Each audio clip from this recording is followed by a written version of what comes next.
നിർബന്ധമാ. ആ നമസ്കാരം കളഞ്ഞിട്ട് ഒരു സിയാറത്തും പാടില്ല. നമസ്കാരം നിർബന്ധമായ അമലാണ്. ആ നമസ്കാരത്തെ ഒഴിച്ചിട്ട് നിന്റെ ജീവിതം കൊണ്ടുപോകല്ലേ പ്രിയപ്പെട്ട മുസ്ലിമേ.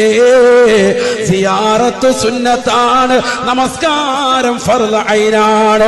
ഞാൻ നമസ്കരിച്ചിട്ടില്ല എങ്കിൽ നാളെ മഹ്ശറയിൽ അല്ലാഹു എന്നെ പിടിച്ച് ചോദ്യം ചെയ്യുമെന്നുള്ള ഉത്തമമായ ബോധ്യം എനിക്ക്. 4 കാര്യങ്ങൾ കുടുംബ ജീവിതത്തിൽ ശ്രദ്ധിക്കണേ പ്രിയപ്പെട്ട ഉപ്പ, പ്രിയപ്പെട്ട ഉമ്മമാരെ.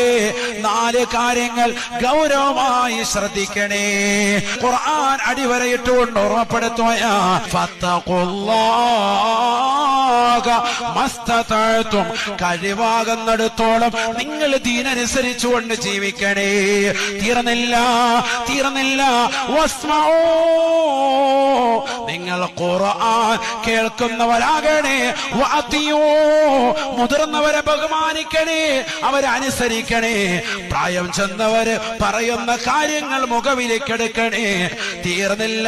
വഅൻഫിഖൂ ഖൈറൻ ലിഅൻഫുസികും. നല്ലത് മറ്റുള്ളവർക്ക് സദഖ ചെയ്യുന്നത് സ്വന്തം മക്കളെ കാണിച്ചുകൊണ്ട് ചെയ്യണേ.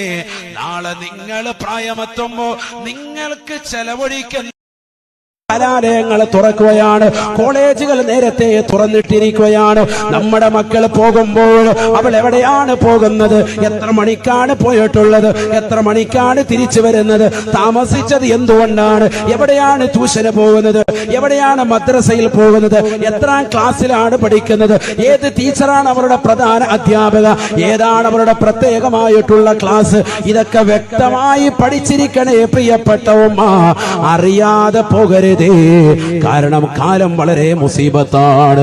ഒരു സെക്കൻഡ് പോലും തിരിഞ്ഞാൽ, ഒരു സെക്കൻഡ് കണ്ണ് നശിപ്പിച്ചാൽ, കണ്ണൊന്ന് തെറ്റിയാൽ കൊത്തിയെടുത്ത മലയ്ക്കപ്പുറത്ത് കൊണ്ടുപോയി നശിപ്പിക്കാൻ നിലകൊള്ളുന്ന കശ്മലന്മാരുള്ള കാലഘട്ടത്തിലാണ് ജീവിക്കുന്നത്.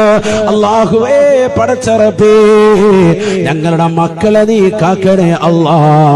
ഞങ്ങളുടെ മക്കൾക്ക് നീ ആത്മീയമായ വിദ്യാഭ്യാസം കൊടുക്കണേ അല്ലാ.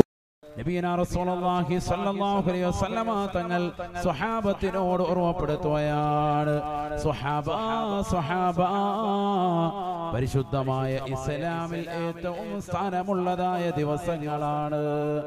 പുണ്യമായ റമദാൻ കഴിഞ്ഞാൽ ആദം സന്തതികൾ അമലു സ്വാലിഹാത്തുകൾ ചെയ്യുന്നതിൽ വെച്ച് അല്ലാഹുവിന് ഏറ്റവും ഇഷ്ടപ്പെട്ടതാകുന്ന ദിനരാത്രങ്ങളാണ് പരിശുദ്ധമായ ദുൽഹിജ്ജയുടെ ആദ്യത്തെ 10 ദിനരാത്രങ്ങളെന്ന് നബിയുനാ റസൂലുള്ളാഹി ഖാലൂ.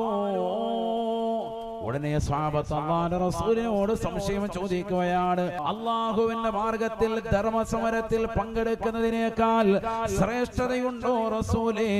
ഈ പുണ്യമാക്കപ്പെട്ടതാകുന്ന മാസത്തിൽ ദുൽഹിജ്ജയുടെ ആദ്യത്തെ 10 ദിനരാത്രങ്ങളിൽ അമൽ ചെയ്താൽ അതിനേക്കാൾ മഹത്വമുണ്ടോ റസൂലേ?